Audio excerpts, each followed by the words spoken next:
In a dimly lit room with walls lined with whispers of strategy and silence, two players sit across a chessboard. The pieces stand poised, almost breathing with anticipation. The first player, experienced, eyes the board with the precision of a grandmaster. The other, brimming with misplaced confidence, leans forward, a chess-set veteran in his imagination alone. He is the champion in the realm of checkers, a game conquered and mistakenly presumed by a friend to be akin to chess. This presumption is his armor, albeit one with chinks indiscernible to him as they begin. He approaches the opening moves with the same cavalier pace that earned him trophies in the simpler game. His focus sharp, yet misplaced, shadows over an epiphany waiting to dawn. And as the minutes thin away, reality crouches closer. Each piece moved is a testament to a burgeoning realization. The checkers board is not a chessboard, and the roles he learned there do not apply here. This scenario captures a human experience as old as understanding itself. The question sharpens. How often do we mistake familiarity with mastery and presumption with truth? The investigation into this shared human pattern begins by unraveling the threads of this flawed assurance. Like those who learn languages and assume a dialect's nuances without immersion, there is a pervasive pattern. People rely on secondary wisdom, believing it equivalent to first-hand knowledge. It extends beyond games into realms of work, relationships, even self-identity. Consider the time-honored advice of mentors who, intentional or not, extrapolate their worldviews onto impressionable minds. A boss suggesting that one successful business model has universal applicability, or a parent inadvertently instilling fear of risk where caution should only lightly tread.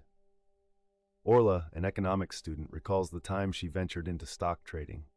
Her experience mirrored the checker players.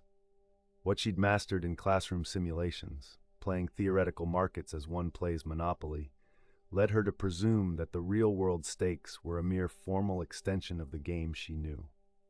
It was only under the weight of real financial loss that she recognized the need for deeper immersion and understanding.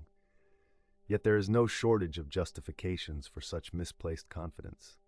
We are, as a society, steeped in the reassurance of accessible truths and simplified narratives. Books promise mastery in 10 steps. Podcasts assure life-changing insights in 30-minute segments. With every advance of digital communication, the distance between superficial learning and profound understanding expands.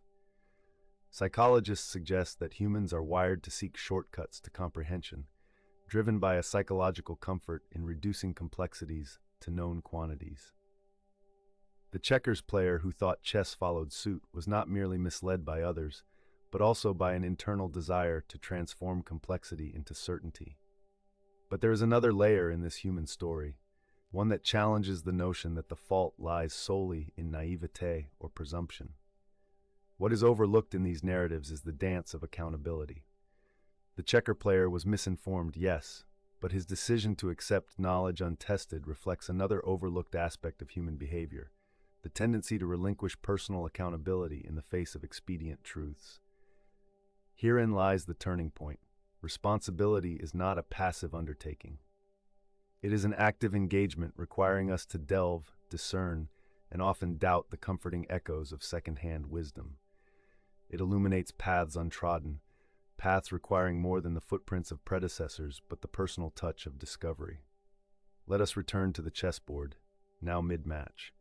The novice player finds themselves cornered, each move revealing a broader gap between presumed skill and the reality before them. This is not simply their loss. It is a moment of clarity. The humiliation turns to humility and the N into hunger for meticulous study, deeper understanding. What does this mean for us? It compels us to rethink how we engage with the stories we're told versus the journeys we embark upon ourselves. In a world superfluous with information, there lies an essential choice between echo-like acceptance and the nuanced, sometimes arduous pursuit of truth. As the chess game edges towards its inevitable conclusion, the novice at last registers the unique dance of strategy and foresight needed. It is the understanding that every battle, no matter how familiar in form, demands its own unique approach. A dance choreographed not by pretensions learned in another arena, but by the realities of the present. And so the lesson lingers long after the pieces are returned to their places.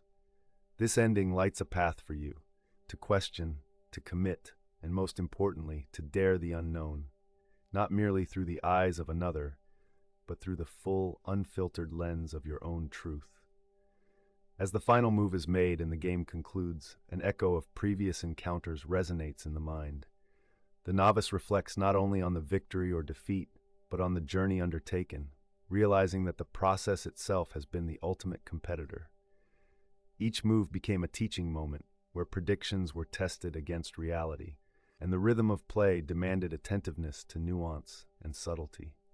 In this conclusion lies a subtle recognition. Past experiences, like old textbooks, offer guidance but cannot dictate action in the face of the immediate and the unpredictable.